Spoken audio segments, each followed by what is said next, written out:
Une petite vidéo, j'en ai profité là, j'avais des invités et je me prends 5-10 minutes pour faire une petite vidéo parce que j'ai suivi le résumé, du match entre Middlesbrough et l'OM. Alors c'est la deuxième défaite en moins d'une semaine de l'OM face à une équipe de Championships, c'est-à-dire c'est la deuxième, la Ligue 2 quoi, la Ligue 2 anglaise.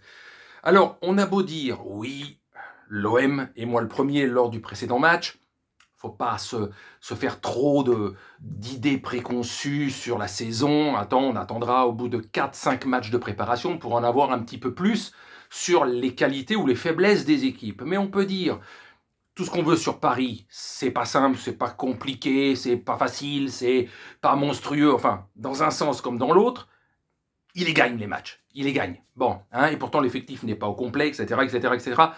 Et là, on se rend compte qu'à l'OM, évidemment, l'effectif n'est pas au complet, mais c'est pas beaucoup plus renforcé, beaucoup plus fort que la saison dernière. Et c'est là, après cette deuxième défaite face à des clubs qui ne sont pas le top 5, top 6 de la première ligue, puisqu'ils sont en Ligue 2, ces équipes. Et apparemment, elles sont beaucoup plus prêtes que l'OM. Ça ne veut pas dire que l'OM va faire une saison catastrophique, mais quand Sampaoli part, ça ne va pas être la même personnalité qui va diriger l'équipe.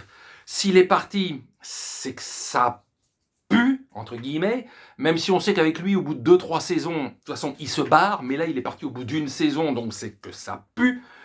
Euh, et ça prouve, encore une fois, mais qu'est-ce que fait McCourt, sans déconner? Qu'est-ce qui s'accroche? Alors je sais pas, l'histoire d'immobilier qu'il veut avoir, ou les droits sur le stade Vélodrome, j'en sais rien, mais il s'accroche. Il s'accroche depuis 1 an à ce club, alors que ou la saison dernière, l'été dernier, ou cet été, il pourrait vendre encore plus cet été, puisque l'OM est qualifié directement en Champions League, donc le club aurait plus de valeur financière. Mais peut-être qu'il est trop gourmand. S'il veut plus de 400 millions, etc., plus d'autres choses, il va trop demander. Il va trop demander. Mais pendant ce temps-là, le mercato de la saison dernière a été fait avec, entre guillemets, hein, on se comprend, le niveau pognon quand tu es payé 300-400 000 balles par mois, oui, faire un recrutement avec des bouts de ficelle, c'est façon de parler, hein, il y a quand même des millions d'euros de budget à l'OM, hein, plus d'une centaine de millions. Donc avec des bouts de ficelle, on se comprend bien quand on dit ça par rapport à certains autres clubs, quand tu vas dans le top 10 des plus grands clubs européens, évidemment, l'OM en est très très loin au jour d'aujourd'hui. Donc le mercato de cet été ne va pas être meilleur que celui de l'été dernier. Ce qui veut dire que l'OM ne sera pas beaucoup plus fort. D'accord? Et il n'y aura pas la même folie avec Sampaoli. Donc tu arrives en Champions League, alors qu'il y a 2 saisons, c'était une catastrophe absolue, le parcours en Champions League.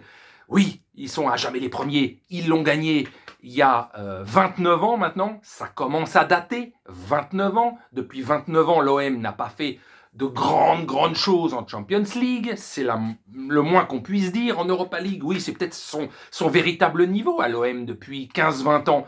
L'Europa League, ils ne peuvent pas espérer plus, parce que en Champions League, depuis plus de 20 ans, il ne s'est pas passé grand-chose. Et il y a 2 ans, c'est une horreur. C'était foutage de gueule absolu.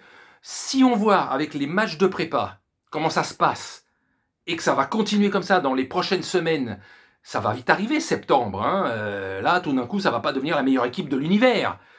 Le tirage au sort va être loin d'être facile. Ça va être même probablement très difficile. Il y aura sur les 4 équipes de ce groupe, donc l'OM, parmi les 3 adversaires qu'ils vont avoir sûrement 2 énormes morceaux. Et t'espères être dans les 2 premiers, dans un rêve absolu. Au moins 3e pour jouer l'Europa League. Enfin, qu'ils fassent pas honte comme il y a 2 ans, quoi. Parce que ça semble pas beaucoup plus fort que ça, quoi. On a vu en Coupe d'Europe la saison dernière, oui, t'es reversé en Europa League, t'es reversé en sous-Europa League, et même là, bah, tu vas pas au bout, quoi. Et pourtant, t'avais pas les plus gros adversaires de la planète face à toi. on parle, mais bon, à un moment, il faut montrer sur le terrain, quoi. Donc moi, voilà, hein, Paris, on peut se demander le projet, parce qu'il change, etc. Il prend un gros virage, mais entre ce qui s'annonce, ce qui se parle à Paris et la réalité des choses, il va peut-être y avoir un gouffre et que les Parisiens, quelque part, les ultras vont se prendre en pleine gueule dans quelques mois, si ça ne fonctionne pas. Mais l'OM, c'est un chouïa plus inquiétant, parce qu'on a quelques certitudes pour se dire que Paris, peut-être pour la 10e année de suite, ils accéderont au 8e de finale de la Champions League. L'OM, faudrait pas qu'il soit aussi minable qu'il y a 2 ans, quoi. Finir 4e de la poule, sans la moindre victoire. Et voilà, quoi. Donc, je m'inquiète un peu, le club n'est pas revendu, l'autre il s'accroche à l'OM. À un moment donné, si tu rajoutes pas les fonds, si tu fais avec des bouts de ficelle le mercato, etc. Oui, il y a des joueurs intéressants comme Klose, mais c'est pas non plus un crack mondial non plus. Il va devenir très bon, mais voilà, on se calme aussi. Je m'inquiète un petit peu. Autant, voilà, les matchs amicaux, mais ça te donne un signe de ce qui va être la suite. Ils vont pas être nuls, probablement. En Ligue 1, voilà, hein, on ne sait pas, mais surtout en Champions League. Là, on n'est plus en Europa League ou la sous-Europa League. C'est la Champions League. Ne pas être ridicule. Que les supporters ne se sentent pas encore humiliés. Parce que ça sera naze sur le terrain. C'est ça qui m'inquiète. Juste ça. Mais c'est beaucoup. Pour ceux qui sont ultra de l'OM, c'est énorme. Être humilié en tant que supporter par ton équipe. On verra bien. Allez, salut.